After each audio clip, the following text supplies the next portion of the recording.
So we're on to day 2 of our Super Skies, Atmospheric Skies Watercolour Challenge. So today we have got a lovely morning sunrise scene. So let's crack on and get painting. Okay, so we're back with my Skies Challenge and we have this lovely sunrise sky with a silhouette of trees. So I'm on my Saunders Waterford paper. I do need a little bit of drawing, not a lot, but a little bit. I've got a line coming down of a hill. I am going to give a rough line of where the tree line is. And then we have a tree coming up like this. You probably don't even need to draw it, but I'm going to draw that little bit in. So I'm going to try to reuse the colours as we go along, so you can keep those colours to one side. So I've got here cadmium yellow pale, just here, permanent rose, just here, cerulean blue. They're all perfect colours for the sky. We have a little bit of purple, which I am going to make, taking a tiny bit of the rose and the cerulean together. So here we've got purple. Again, all consistent, so they work really well in the sky. I've got a little bit of bluey grey. I don't think I need that for this sky, but we'll keep it for the land later. That's cobalt blue and burnt sienna. And then we've got some neat indigo. So these are all Cotman colours. I'm on Saunders Waterford. It's a rough paper and it's about 5 by 7 inches. So I'm working within the brush size that works well for me. So round number 10, a round number 6 and a number 2 rigger. Okay, so this photo has come from one of my students on my Facebook group. This is where all this challenge has come from, and it's a lovely sunrise photo. You can find my Facebook group in the description, and I really hope you enjoy the challenge. You can join the Facebook group and work through them with us. Okay, so I've got a nice even coating of water. I've come down to the line of the hill because we want sky behind our trees. I'm using my round number 10. I've not got puddles, I've not got dry bits. It's a nice even coating. Then, because I'm working quite small, I am going to come down to my round number 6.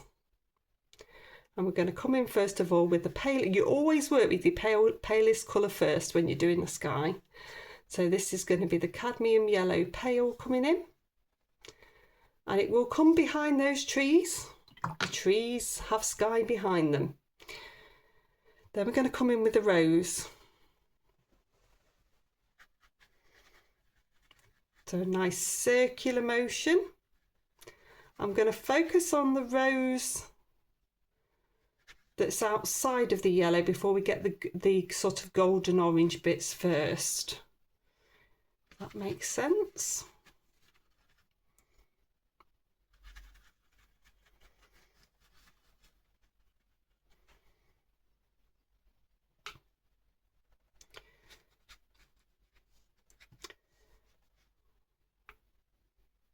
So as we come into this yellow, what I'm looking for is it to make a hint of an orange colour. So sometimes that doesn't happen straight away. It might be that one is slightly stronger than another, and in which case I'll need to use a little bit more of the yellow. So I'm trying to get that nice yellow line coming through on the sky.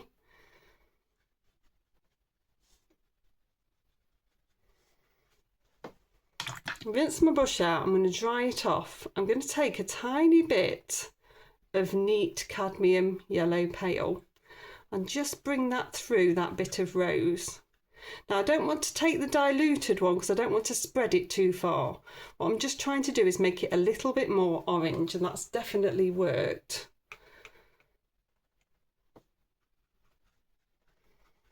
I'll take a little bit more of that way as well. Orange is one of the really hard colours to get with student quality watercolour. Cadmium orange does work quite nicely. Rinse my brush out. I'm going to come into the cerulean blue. The trick with all of these skies as we're doing them is to not dawdle, to really work. The cotton paper works wonders, but if you still dawdle, it will dry too quickly. It's about making sure you've got that sheen. So can you see that circular motion? Circular motion and pushing down. That controls the paint. It stops it moving too far. And in fact, I'm getting that bit of purple without too much effort because it's mixing with the rose on the paper.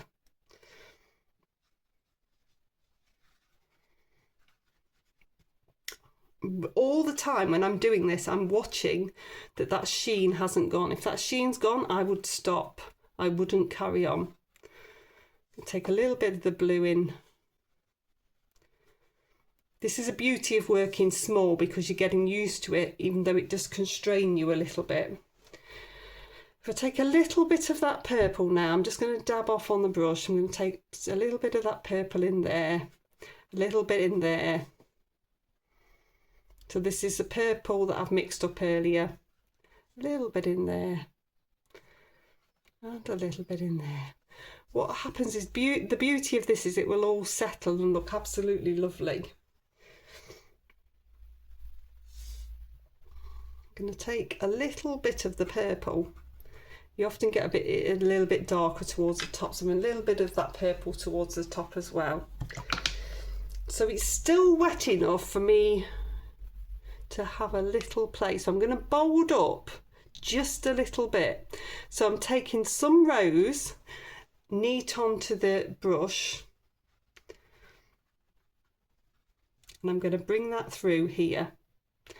You'll see that I dabbed it off on the kitchen towel because I don't want it to be too explosive, that's the word I'm looking for. Explosive is a word.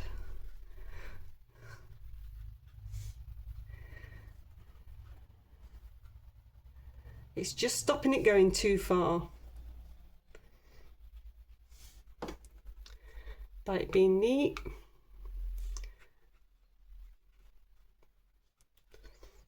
I'm just giving this sky a little bit more. I don't want it to look too flat. It's very bold on the picture. Okay, I'm going to dry that one off. Okay, so that's nicely dry. It's looking really lovely. That extra bit of rose has just lifted it a little bit. Sometimes it can look a little bit too flat, so it's like picking out one colour with the thickness of the paint and doing that circular motion, and it just lifts it at the whole sky a little bit. So we're going to get some land on. I'm going to stick with the same colours that I've got here. I just squirted out a little bit more cerulean blue. So a nice even coat of water on the land. I'm using my round number 10 and I'm going to come in with some cadmium yellow pale. If you haven't got any of these colours, just find a colour that's nearest to it. Then I'm going to dip into some cerulean blue. So this is neater cerulean blue, so it's going to be a bit bolder. But I'm mixing on the paper, so I'm going back and forth to get a nice mix. You could squirt out something like sap green if you wanted to. I'm just trying not to introduce too many colours into this mix for you. I've got a little bit of burnt sienna. Again, just dabbed into it neat on the palette. Tiniest amount, and just brought that through. And then I can take a little bit of the grey.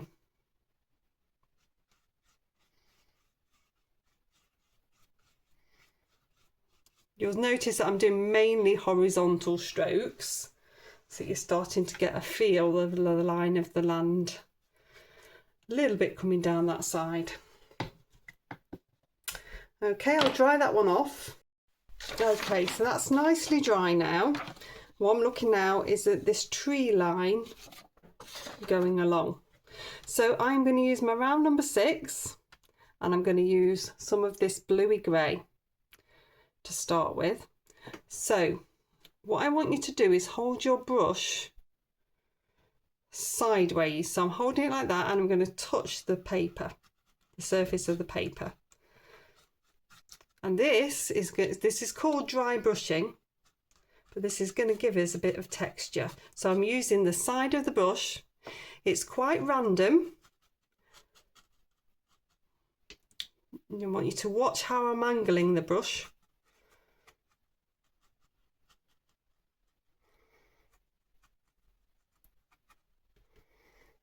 And then when you've got a base in, you can just come in and fill in the bottom.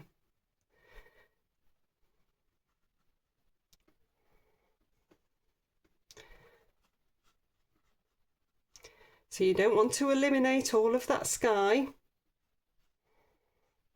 However random it's gone, you're going to work with it.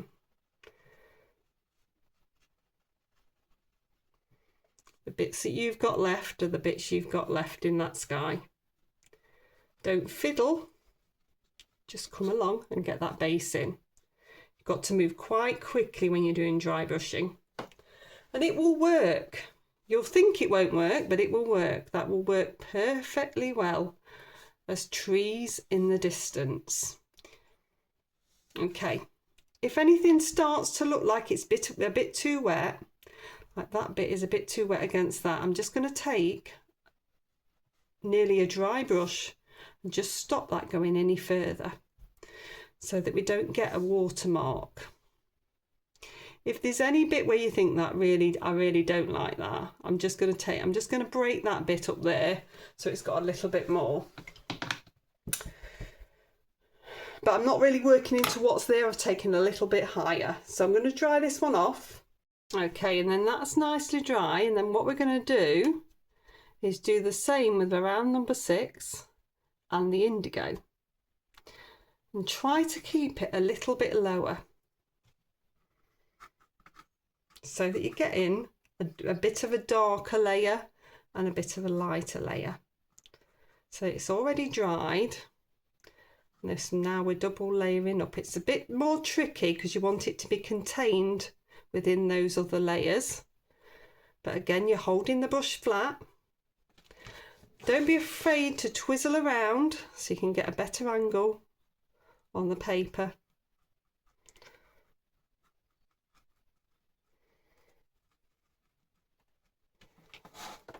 That's given us an extra bit of dark, and then we can come along that bottom edge again.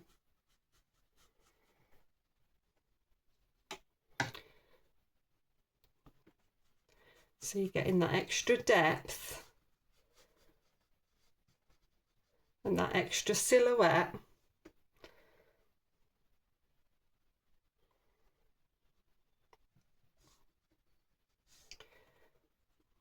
Just dab a few little bits in as well. But you want some of that lighter colour, that lighter grey, to still be behind. Don't eliminate it all. Okay, so I'll dry that one off. Okay, so that's nicely dry. So we've got this double layer here. Now I'm just looking at this grass and thinking this looks too light. So I've still got a bit of indigo on this brush, but I'm going to take a bit of water across. I'm going to come into some of my indigo, but I don't want it to be too strong. And I'm just going to darken the grass. So we're going to get a really nice shadowed look. If you leave an odd little bit of light, that works really nicely. So if it's not wet all over and you get those little bits of dry brush marks, that will work really nicely as light. So that now works much better as a morning rise. That's called glazing. Again, dry it off. Okay, so now we're going to twizzle this upside down because I find it easier to paint to a point, and we're going to paint this darker tree in. And I'm going to use the indigo to do that. So we want it nice and thick, round number 6, sorry. Unless you're on a bigger sheet of paper, you'll be going down to a rigger. So nice and thick, but enough water in so it flows. I'm going to get the main 2 bits of trunk in, and then we can go into the branches. So then we're going to go down to the number 2 rigger,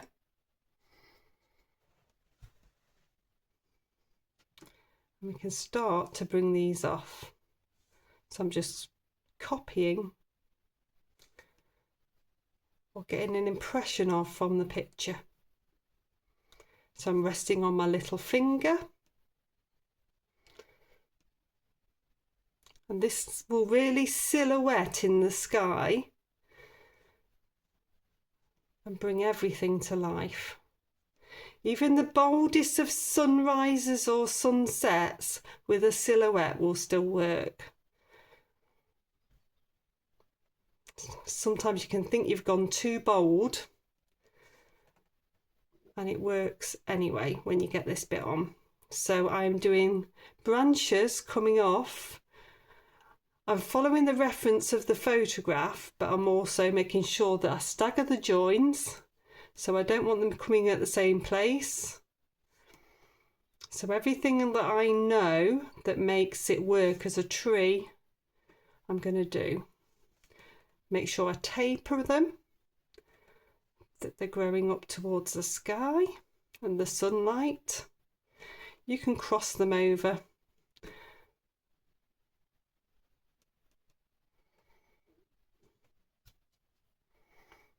We can go with this one.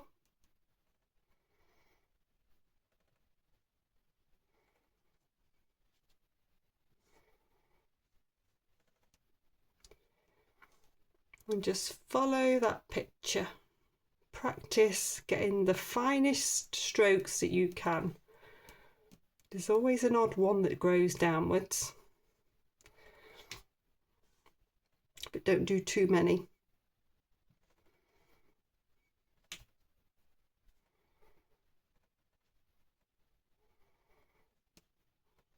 And just little flicks. Little Y's at the end of those branches, little Y's, or they'll be upside down Y's, growing towards the light. Okay, so I'll turn that round. And then at this point you can just check against your photograph and see if there's anything you want to change a little bit. Doesn't have to be exact, it's your impression of.